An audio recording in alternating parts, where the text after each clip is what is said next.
Hey guys, welcome back to this video.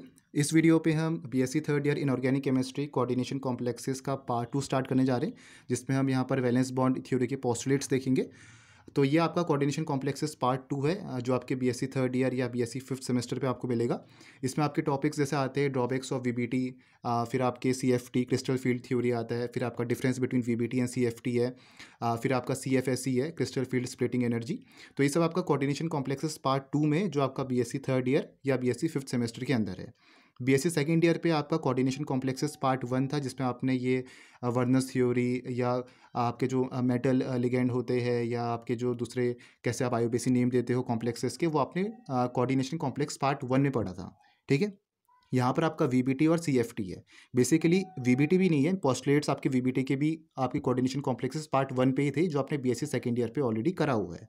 ठीक है, तो इस वीडियो पे हम वैसे पोस्टुलेट्स भी देखेंगे, लेकिन पोस्टुलेट्स आपका है नहीं बीएससी थर्ड ईयर पे। आपका बीएससी थर्ड ईयर पे वीबीटी के बस ड्रॉबैक्स है। पोस्टुलेट्स हम इसलिए कर रहे हैं क्योंकि ये आपका फंडामेंटल है, इसको आपको समझना जरूरी है, तभी आपको इसके ड्रॉबैक्स समझ में आएंगे वैलेंस बॉन्ड थ्योरी के। ठीक है, हम पोस्टुलेट्स कर तो रहे, लेकिन ये आपका बीएससी फिफ्थ सेमेस्टर पे नहीं है, ना ही आपका बीएससी थर्ड ईयर पे ये होगा। हो सकता है किसी किसी यूनिवर्सिटी में आपका वीबीटी के पोस्टुलेट्स भी हो बीएससी थर्ड ईयर पे। वैसे बेसिकली ये टॉपिक आपका बीएससी सेकेंड ईयर पे कोऑर्डिनेशन कॉम्प्लेक्सेस का जो पार्ट 1 है, उसी पे आपका इंक्लूडेड है। ठीक है, तो वैलेंस बॉन्ड थ्योरी के पहले हम पोस्टुलेट्स देख लेते हैं, फिर हम इसके देखेंगे कैसे कैसे आपके कॉम्प्लेक्सेस यहाँ पर फॉर्म होते हैं। उसके नेक्स्ट वीडियो पे फिर हम यहाँ पर इसके ड्रॉबैक्स देखने वाले हैं वैलेंस बॉन्ड थ्योरी के। तो पहले मेन पोस्टुलेट देखो वीबीटी के वैलेंस बॉन्ड थ्योरी के। तो पहला पोस्टुलेट क्या है, मेन आपके 5 पोस्टुलेट्स है इसमें। फर्स्ट क्या लिखा है, in this approach the basic assumption made is that the metal ligand bond arises by the donation of pairs of electrons by ligands to the metal atom और ion. क्या है आपका वीबीटी का जो अप्रोच है, ये जो बेसिक अजम्पशन यहाँ पर लगाई गई है कि जो आपके पास मेटल लिगेंड बॉन्ड बन रहा है, मेटल लिगेंड बॉन्ड मतलब एक आपका सेंट्रल मेटल एटम है और एक आपका लिगेंड है जो आपके इलेक्ट्रॉन्स को डोनेट कर रहा है। फॉर एग्जाम्पल आपके पास ये है, ये आपके पास एक कोऑर्डिनेशन कॉम्प्लेक्स है। यहाँ पर जो आपके पास आयरन है Fe, ये आपका एक सेंट्रल मेटल एटम है, और जो आपके पास ये 4 साइनाइड आयन्स है, ये आपके लिगेंड्स है। तो ये क्या करेंगे, आपके लिगेंड्स ये आपके इलेक्ट्रॉन्स को डोनेट करेंगे आयरन को, और यहाँ पर आपका पूरा एक कोऑर्डिनेशन कॉम्प्लेक्सेस फॉर्म होगा। ठीक है, तो यही चीज़ आपसे कह रखी है, जो बेसिक अजम्पशन है इस वैलेंस बॉन्ड थ्योरी का, जो आपका यहाँ पर लगाया गया है कि जो आपका मेटल लिगेंड बॉन्ड है वो कैसे अराइज हो रहा है, by donation of pairs of electrons by ligands to the metal atom और आयन। दैट मीन्स कि जो आपके साइनाइड आयंस है, ये जो आपके 4 साइनाइड आयंस है, ये अपना lone pair of electrons donate करेंगे आयरन को, इसको Fe को यहाँ पर डोनेट करेंगे। ये आपका सेंट्रल मेटल एटम है, ये 4 लिगेंड्स जो आपके पास है साइनाइड आयन, ये अपने lone pair of electrons donate करेंगे, तब आपका एक मेटल लिगेंड बॉन्ड फॉर्म होगा, जो आपका ये पूरा कोऑर्डिनेशन कॉम्प्लेक्स यहाँ पर कहलाएगा। ये आपका यहाँ पर पहला पोस्टुलेट कहा है। ठीक है, सेकेंड क्या बोला है, in order to accommodate these electrons the metal ion must possess requisite number of vacant orbitals of equal energy. ठीक है, अब मेटल आयन को जब इलेक्ट्रॉन्स चाहिए तो उसके पास वैकेंट ऑर्बिटल्स यहाँ पर होने चाहिए जिनकी एनर्जीज इक्वल हो। खाली ऑर्बिटल्स आपके पास यहाँ पर सेंट्रल मेटल एटम के यहाँ पर होनी चाहिए। सेंट्रल मेटल एटम मतलब अगर मैं इस एग्जांपल की बात करूँ तो आयरन आपके पास यहाँ पर एक सेंट्रल मेटल एटम है, तो इसके पास यहाँ पर वैकेंट ऑर्बिटल्स होनी चाहिए, तभी यहाँ पर वो साइनाइड के लोन पेयर ऑफ इलेक्ट्रॉन्स अपने पास यहाँ पर ले पाएगा। ठीक है, तो क्या बोला है, these orbitals are obtained by hybridisation of the orbitals of the metal atom to give a set of hybrid orbitals of equal energy. तो ये हमें यहाँ पर वैकेंट ऑर्बिटल्स कैसे मिलते हैं इक्वल एनर्जीज के, हम भाई कैसे मिलेंगे, जब आपका जो मेटल एटम है इसके जो ऑर्बिटल्स है इनका हाइब्रिडाइजेशन जब होगा, तब हमें यहाँ पर इक्वल एनर्जीज के हाइब्रिड ऑर्बिटल्स मिलते हैं। अभी जब इसके एग्जांपल्स हम देखेंगे, जब यहाँ पर हम ऑक्टाहेड्रल कॉम्प्लेक्सेस, क्वाड्रिपिरामिडल कॉम्प्लेक्सेस या ट्राइगोनल बाइपिरामिडल कॉम्प्लेक्सेस बनाएंगे, तब आपको यहाँ पर पता चलेगा कि किस तरीके से पूरा काम होता है।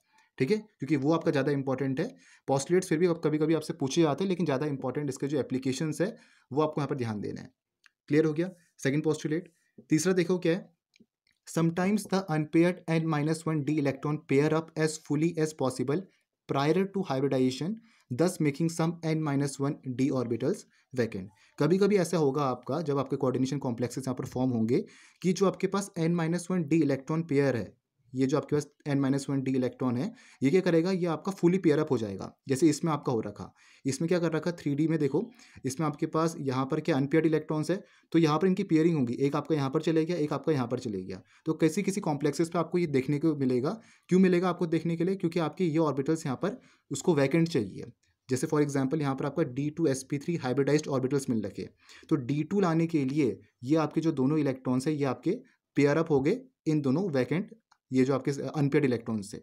ठीक है, तो यहाँ पर आपको क्या मिल गए, 2 वैकेंट ऑर्बिटल्स आपको यहाँ पर मिल गए, जिससे आपका ये पूरा 6 empty D2sp3 हाइब्रिड ऑर्बिटल्स बना है। तो यही चीज़ आपकी कह रखी है, कभी कभी आपको यहाँ पर unpaired n-1 d electron pair up हो जाएंगे as fully as possible prior to hybridisation, मतलब कि हाइब्रिडाइजेशन होने से पहले ही ये आपके जो अनपेयर्ड n-1 d इलेक्ट्रॉन्स है ये आपके पेयर अप हो जाएंगे। ये आपके सब अनपेयर्ड है, ये आपके पेयर अप हो गए क्योंकि यहाँ पर इनको 2 वैकेंट d ऑर्बिटल्स चाहिए थे। ठीक है, the central metal atom then makes available the number of empty orbitals equal to its coordination number for the formation of coordinate bonds with suitable ligand orbitals. तो यहाँ पर अभी आपके 2 जो वैकेंट ऑर्बिटल्स खाली हो गए डी के, तो यहाँ पर आपको D2sp3 हाइब्रिड ऑर्बिटल्स मिल गया। अब जो आपके 6 यहाँ पर वो आएंगे लिगेंड्स आएंगे, वो अपने इलेक्ट्रॉन्स को इजीली यहाँ पर डोनेट कर सकते हैं। क्लियर हो गया। अच्छा, तीसरा पॉइंट आपका ये था। फोर्थ पॉइंट देखो क्या आपका, with the approach of ligands, that is by the donation of electron pair by the ligands to the empty hybridized orbitals, resultly these bonds are of equal strength and directional in nature। जब आपके यहाँ पर 6 empty D2sp3 hybrid orbitals form हो जाएंगे तो यहाँ पर easily जो आपके लिगेंड्स है वो आपके यहाँ पर डोनेट कर सकते हैं इलेक्ट्रॉन्स इन वैकेंट ऑर्बिटल्स को। ठीक है, जिससे आपके यहाँ पर पूरा कोऑर्डिनेशन कॉम्प्लेक्स फॉर्म होने वाला है। रिजल्ट ही क्या बोला है, दीज बॉन्ड्स जो आपके यहाँ पर कोऑर्डिनेशन बॉन्ड्स फॉर्म होंगे उनकी जो स्ट्रेंथ होगी वो आपकी इक्वल होगी और उनका डायरेक्शनल नेचर होगा, मतलब किसी एक पर्टिकुलर डायरेक्शन पे वो यहाँ पर लाई करेंगे।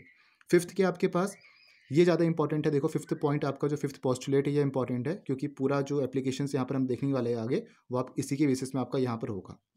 तो क्या बोला है, octahedral, square planar and tetrahedral complexes, ये जो 3 आपके कॉम्प्लेक्सेस है are formed as a result of D2sp3 या sp3d2। ये जो आपको D2sp3 या sp3d2 हाइब्रिडाइजेशन दिख रहा है ये किसके वजह से हो रहा है, या आपका ऑक्टाहेड्रल कॉम्प्लेक्सेस है। DsP2 की बात करेंगे तो उस समय आपका स्क्वायर प्लेनर कॉम्प्लेक्सेस होगा और sp3 हाइब्रिडाइजेशन में क्या होगा, आपका टेट्राहेड्रल कॉम्प्लेक्सेस होगा। ये हमें पहले भी पता है, ये हमने MOT भी पढ़ा है, VBT भी पढ़ा है केमिकल बॉन्डिंग के अंदर। ये जब आपका D2sp3 या sp3d2 होगा तो ऑक्टाहेड्रल होता है, DsP2 होता है होगा तो आपका स्क्वायर प्लेनर होगा, sp3 होगा तो आपका टेट्राहेड्रल होता है।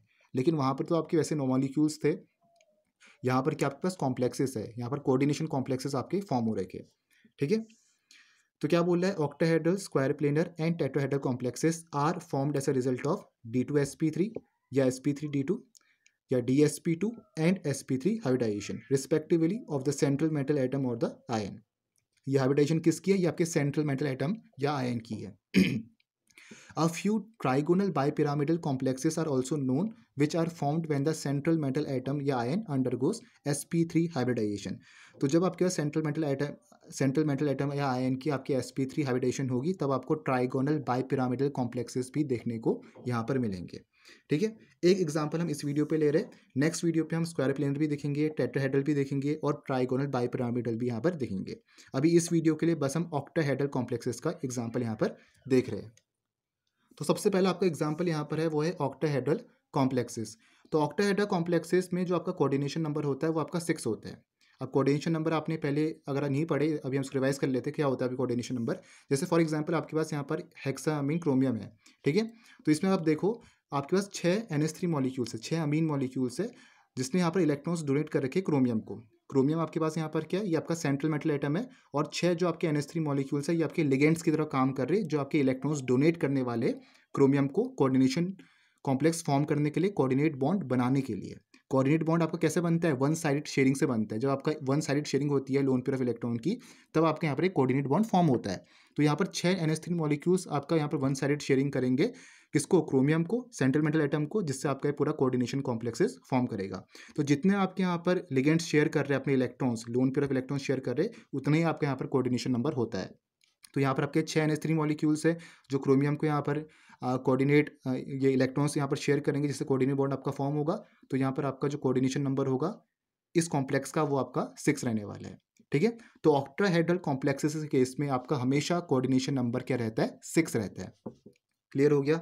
ऑक्सीडेशन स्टेट की बात करें क्रोमियम की तो क्या रहता है, ऑक्सीडेशन स्टेट आपका क्या रहेगा यहाँ पर +3 क्रोमियम का इस कॉम्प्लेक्स के लिए। ठीक है, इलेक्ट्रॉनिक कॉन्फ़िगरेशन देखो क्रोमियम का, ये आपका इंपॉर्टेंट है। इलेक्ट्रॉनिक कॉन्फ़िगरेशन क्रोमियम होता है आपके पास कितना, 24। ठीक है, तो आर्गन आपका 18 यहाँ पर हो गया और 3d5 और 4s1। आर्गन 18 तक आपका ये हो गया इनर्ट गैस और यहाँ पर फिर आपका 3d5 आता है, देन आता है आपका 4s1। यहाँ पर आप एक चीज़ ध्यान देना कि 4s की एनर्जी यहाँ पर ज़्यादा है, तो इलेक्ट्रॉन सबसे पहले आपके s ऑर्बिटल से निकलेंगे, ठीक है। तो यहाँ पर ये आपका ऑफ-बॉ प्रिंसिपल को बाईपास कर रहा है। वैसे अगर आप n+l रूल लगाओ तो 4s पहले आना चाहिए, 3d बाद में आना चाहिए। लेकिन यहाँ पर आपका ऐसा नहीं हो रहा है, क्योंकि यहाँ पर 4s की एनर्जी ज़्यादा है। एनर्जी ज़्यादा इसलिए है क्योंकि यहाँ पर अंदर आपके 3d इलेक्ट्रॉन्स है। 4s से पहले आपके अंदर वाले शेल पे 3d इलेक्ट्रॉन्स है, जो आपका रिपल्जन करेंगे 4s इलेक्ट्रॉन्स को, जिसकी वजह से उसका क्या होगा, एनर्जी बढ़ जाएगी। 3d इलेक्ट्रॉन्स अंदर है तो वो क्या होगा, वो न्यूक्लियस से क्या करेंगे, अच्छा अट्रैक्शन करेंगे देन 4s, क्योंकि 3d वाले आपके अंदर है। यहाँ पर देखो प्रिंसिपल क्वांटम नंबर आपका कितना है, n 3 है। यहाँ पर कितना है, 4 है। तो पहले 3 आएगा फिर 4 आएगा। जब आप यहाँ पर पूरा वो बनाओगे एटम, तो क्या होगा, देखो बीच में आपका न्यूक्लियस होगा, देन आपका यहाँ पर क्या होगा 3d फिर 4s, तो पहले 3 आएगा। तो 3d जो इलेक्ट्रॉन्स है उनका अच्छा अट्रैक्शन हो रहा है न्यूक्लियस से, तो इतने आसानी से वहाँ पर वो क्या नहीं करेंगे, इलेक्ट्रॉन्स अपने लूज नहीं करेंगे, इलेक्ट्रॉन्स यहाँ पर आयोनाइज नहीं होंगे इतने आसानी से, ठीक है। तो यहाँ पर जो 4s ऑर्बिटल है इनकी एनर्जी आपकी ज़्यादा रहने वाली है, क्योंकि सबसे पहली बात तो ये बाहर से 3d के आपके बाहर है, और दूसरी बात यह है कि इनका रिपल्जन हो रहा है फ्रॉम 3d इलेक्ट्रॉन्स। जब आपके d में इलेक्ट्रॉन्स हमने भरे तो वो आपके रिपल्जन कर रहे हैं किसको, किससे, s ऑर्बिटल से, जिसकी वजह से इसकी एनर्जी यहाँ पर इंक्रीज कर जा रही है, ठीक है। तो इसमें देखो सबसे पहले हमारा क्रोमियम एटम है, इसका जो एटॉमिक नंबर है वो 24 है, ठीक है। तो 3d में कितने आएंगे आपके पास, ये आपका एक्स्ट्रा स्टेबिलिटी वाला केस है, हाफ फील्ड स्टेबिलिटी वाला। तो इसमें देखो 3d वाला क्या आएगा, 1 2 3 4 5 इलेक्ट्रॉन्स है d ऑर्बिटल पे। 4s में कितने आपका एक इलेक्ट्रॉन्स है, और यहाँ पर आपका 4p खाली है, वैकेंट है, ठीक है। Cr3 positive ion, Cr3 positive, क्योंकि आपका जो ऑक्सीडेशन स्टेट है वो +3 है, तो यहाँ पर हम Cr3 पॉजिटिव देखेंगे, क्रोमियम 3 पॉजिटिव, ठीक है।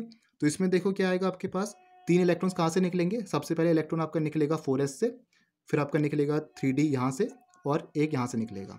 लेकिन सबसे पहले कहाँ से निकला, सबसे पहले आपका निकलेगा 4s ऑर्बिटल से, क्योंकि इसकी एनर्जी आपकी ज़्यादा है। ये आपको ध्यान देना है, ट्रांजिशन मेटल कॉम्प्लेक्सेस में सबसे पहला इलेक्ट्रॉन आपका 4s से निकलता है, क्योंकि एनर्जी आपकी ज़्यादा रहती है, ठीक है। नॉर्मल इलेक्ट्रॉनिक कन्फिग्रेशन मत देखना आप, जब भी आप ट्रांजिशन मेटल कॉम्प्लेक्सेस की बात कर रहे हो तो सबसे पहला जो आपका इलेक्ट्रॉन निकलेगा वो आपका यहाँ पर s ऑर्बिटल से निकलने वाला है, 4s ऑर्बिटल से, ठीक है।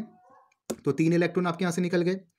देन आपके यहाँ पर क्या देखो, अब क्या हुआ, यहाँ पर देखो, यहाँ पर आपके पास जो वैकेंट ऑर्बिटल्स बच रखे, 3 तो आपके ये है, 4 आपका ये है, 5 और 6, तो आपके पास यहाँ पर 6 empty d2sp3 हाइब्रिड ऑर्बिटल्स है। d2s आपका ये, और 3 आपके पास p है, तो d2sp3 हाइब्रिड ऑर्बिटल्स आपके पास यहाँ पर अवेलेबल है। वैकेंट ऑर्बिटल्स आपको मिल गए।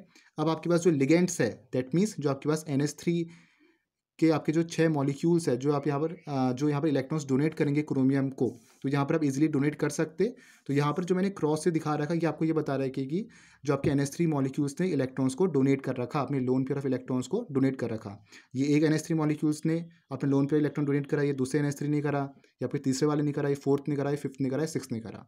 तो यहाँ पर आपके 6 कोऑर्डिनेट बॉन्ड्स फॉर्म हो रखे bye the donation of 6 electron pair from 6 NH3 molecules. तो 6 NH3 मॉलिक्यूल्स थे कॉम्प्लेक्स में हमारे, तो 6 के 6 यहाँ पर NH3 मॉलिक्यूल्स थे, इलेक्ट्रॉन्स यहाँ पर डोनेट कर रखे इस इन वैकेंट ऑर्बिटल्स में, ठीक है। जिससे हमारा ये पूरा जो बन रखा है हाइब्रिडाइजेशन, ये आपके d2sp3 हाइब्रिडाइजेशन आपको यहाँ पर देखने को मिला है। तो d2sp3 हाइब्रिडाइजेशन है, तो आपका जो कॉम्प्लेक्स फॉर्म होगा वो आपका ऑक्टाहेड्रल कॉम्प्लेक्सेस फॉर्म होने वाला है। तो जब भी आपको ऑक्टाहेड्रल कॉम्प्लेक्सेस मिले, तो आपका जो हाइब्रिडाइजेशन फॉर्म होता है वो आपका d2sp3 यहाँ पर होता है, ठीक है। तो अभी इस वीडियो पे हम ऑक्टाहेड्रल कॉम्प्लेक्सेस देखते हैं। नेक्स्ट वीडियो पे हम स्क्वायर प्लेनर कॉम्प्लेक्स का एग्जांपल लेंगे, टेट्राहेड्रल कॉम्प्लेक्स का एग्जांपल लेंगे, और ट्राइगोनल बाइपिरामिडल का एग्जांपल लेंगे। फिर उसके नेक्स्ट वीडियो पे यहाँ पर हम ड्रॉबैक्स देखेंगे वैलेंस बॉन्ड थ्योरी के। तो hope you like this video, मिलते हैं नेक्स्ट वीडियो पे। Thank you for watching this video.